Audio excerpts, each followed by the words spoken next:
संघर्ष विराम सौदे के लिए ट्रंप के जातीय सफाई प्रस्ताव का क्या मतलब है?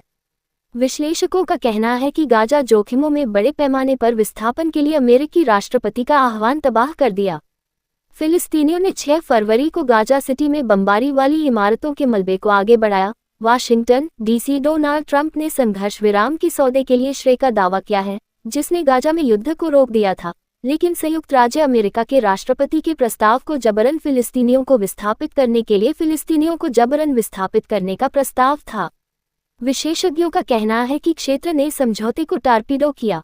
ट्रंप ने बार बार इस सप्ताह को गाजा को खारिज करने के लिए बुलाया, एक धक्का जिसे अधिकार समूह कहते हैं कि जातीय सफाई के लिए राशि होगी और अमेरिका के लिए फिलिस्तीनी क्षेत्र को ले जाने के लिए। दुनिया भर के नेताओं ने चेतावनी दी है कि गाजा से फिलिस्तीनियों को उखाड़ने से पूरे मध्य पूर्व को अस्थिर कर दिया जाएगा। अधिक तुरंत ट्रंप की टिप्पणियां क्षेत्र में लड़ाई के लिए एक स्थायी अंत की ओर धक्का दे सकती हैं। अनुशंसित कहानियां, 3 आइटमों की सूची। 3 की सूची। 1, अमेरिकी मांगे हिजबुल्लाह को लेबनान सरकार से छोड़ दिया जाएगा। 3 की सूची। 2, फिलिस्तीनियों का अमानवीयता बहुत सामान्यीकृत है, कवि मोहम्मद एल कुर्द। 3 की सूची। 3, ट्रंप यूएसएआईडी पर प्लग क्यों खींच रहे हैं? गाजा के 2 मिलियन फिलिस्तीनी लोगों की जातीय सफाई के लिए राष्ट्रपति ट्रंप की पूरी तरह से अपमानजनक और बाहरी कॉल गंभीर रूप से संघर्ष विराम की निरंतरता के अवसरों को कम करती है। जोश रूबनेर, जॉर्जटाउन विश्वविद्यालय के न्याय और शांति कार्यक्रम के एक व्याख्याता जोश रूबनेर ने कहा, बेशक फिलिस्तीनियों की जातीय सफाई किसी भी संघर्ष विराम समझौते में नहीं थी और ट्रंप द्वारा उस विकल्प को मेज पर डालकर वह बहुत नाजुक प्रक्रिया को बर्बाद करने के लिए खड़ा है। संघर्ष विराम 19 जनवरी को, एक दिन पहले ट्रंप के दूसरे कार्यकाल के लिए पदभार संभालने से पहले आया था, लेकिन अमेरिकी राष्ट्रपति ने तर्क दिया है कि मध्य पूर्व के दूत स्टीव विटकॉफ के नेतृत्व में उनके बातचीत के प्रयासों ने सौदे को सील करने में महत्वपूर्ण भूमिका निभाई थी। ट्रंप ने अपने उद्घाटन संबोधन में संघर्ष विराम का आह्वान किया क्योंकि उन्होंने शांतिदूत और एकतरफा के रूप में एक विरासत छोड़ने का वादा किया था। कुछ दिनों बाद ट्रंप ने अपने निवासियों की गाजा को खाली करने का सुझाव दिया। प्रारंभ में टिप्पणियों को उनके ऑफ द कफ हाइपरबोलिक उच्चारणों में से एक के रूप में खारिज करना आसान था, लेकिन फिर उन्होंने उन्हें बार बार दोहराया। मंगलवार को उन्होंने तैयार टिप्पणियों को पढ़ा, जिसमें व्हाइट हाउस में इजरायल के प्रधानमंत्री बेंजामिन नेतन्याहू के साथ बोलते हुए उनके प्रस्ताव को पूरा किया गया था। अमेरिका गाजा पट्टी पर कब्जा कर लेगा और हम इसके साथ भी काम करेंगे। हम इसके मालिक होंगे, ट्रंप ने कहा। ट्रंप की टिप्पणियों के बावजूद संघर्ष विराम जारी रहा है। बंदूकें चुप रहती हैं और हमास इजरायल द्वारा आयोजित 183 फिलिस्तीनियों के बदले में आने वाले दिनों में 3 और इजरायली बंदियों को छोड़ने के लिए तैयार है। हालांकि अमेरिकी राष्ट्रपति के प्रस्ताव ने ट्रूस सौदे के बाद के चरणों के बारे में सवाल उठाते हैं, जिसमें गाजा के भविष्य के बारे में चर्चा शामिल है, जिसमें 33 इजरायली बंदियों की रिहाई दिखाई देगी। गाजा और आंशिक इजरायली वापसी के लिए मानवीय सहायता का एक उछाल क्षेत्र से 1 मार्च को समाप्त होने के लिए तैयार है। दूसरे चरण में गाजा से इजरायल की सेनाओं का एक पूरा पुलआउट, एक स्थायी संघर्ष विराम और हमास द्वारा आयोजित सभी शेष बंदियों की रिहाई को देखने के लिए माना जाता है। और तीसरे चरण में गाजा के लिए 5 साल का पुनर्निर्माण योजना शामिल है।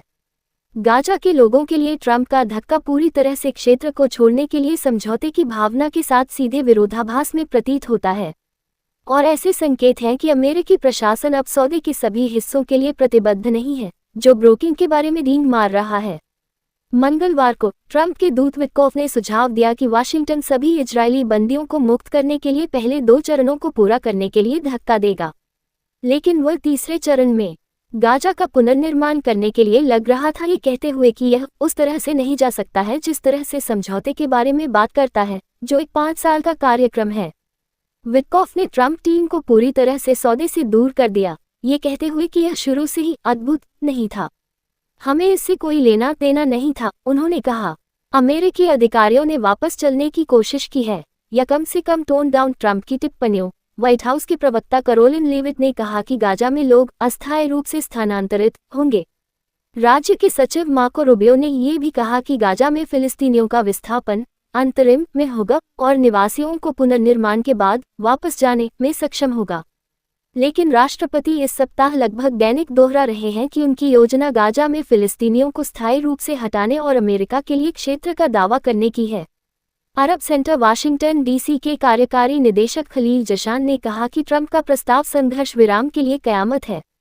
हमने इस सप्ताह व्हाइट हाउस से जो सुना है, उसने अपने विनम्र फैसले में संघर्ष विराम समझौते को पूरी तरह से मार डाला। ये चला गया, जशान ने अल जजीरा को बताया। इसने अपने इच्छित उद्देश्य के संघर्ष विराम समझौते को वंचित कर दिया।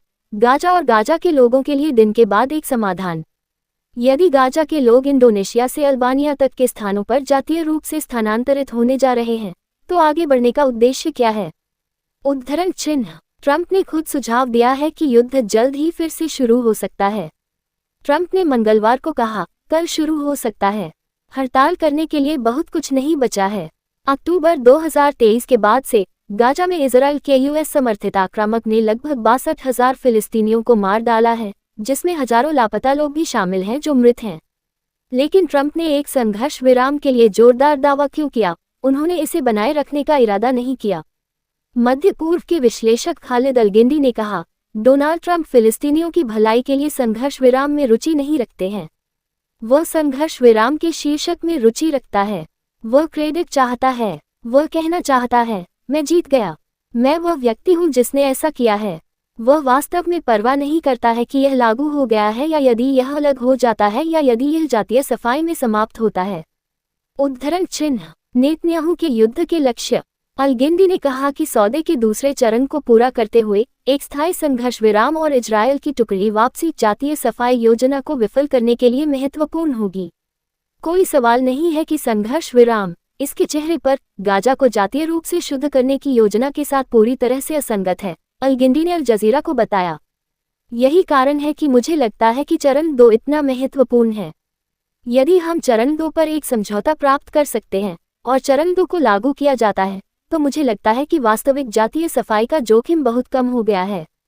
अलगिंडी ने कहा कि यह संघर्ष विराम की मदद नहीं करता है कि ट्रंप गाजा के भविष्य के बारे में पागल बात कर रहे हैं, लेकिन इस सौदे को देखने के माध्यम से अपना गतिशील है और ऐसा करने का निर्णय नेतन्याहू और अमेरिकी राष्ट्रपति के साथ झूठ बोलता है। इस सप्ताह व्हाइट हाउस में युद्धविराम के बारे में पूछे जाने पर नेतन्याहू ने 3 युद्ध लक्ष्यों को आगे बढ़ाने के लिए जारी रखने का वादा किया: बंदियों को जारी करना, हमास की सैन्य और शासी क्षमताओं को नष्ट करना और यह सुनिश्चित करना कि गाजा इजरायल के लिए खतरा पैदा नहीं करता है। युद्धविराम के बाद 15 महीने से अधिक समय तक युद्ध के बाद भारी सशस्त्र हमास सेनानी गाजा में उभरे और समूह अभी भी क्षेत्र के नागरिक प्रशासन की देखरेख कर रहा है। नेतन्याहू अपने शासी गठबंधन के पतन को देख सकता था यदि वित्त मंत्री बेजेलेव स्मोट्रिच, जो युद्ध को फिर से शुरू करने के पक्षधर हैं, सरकार से हट जाते हैं। इस बिंदु पर नेतन्याहू पहले से ही जानता है कि वह एक संघर्ष विराम चाहता है या नहीं, एक चरण 2, और डोनाल्ड ट्रंप पहले से ही जानते हैं कि वह नेतन्याहू के फैसले के साथ जाने वाला है, अलगिंडी ने अल जजीरा को बताया। जहां शान के लिए नेतन्याहू ने अपनी योजनाओं को तब जाना जब उन्होंने युद्ध के उद्देश्यों को आगे बढ़ाने के लिए जारी रखने के अपने इरादे को दोहराया। ट्रंप की आपत्ति के बिना ट्रंप की उपस्थिति में नेतन्याहू द्वारा किए गए बयान अनिवार्य रूप से युद्ध की घोषणा है, जल्द ही युद्ध को फिर से शुरू करना। तो मेरे लिए यह शायद सबसे अधिक संभावना परिदृश्य है।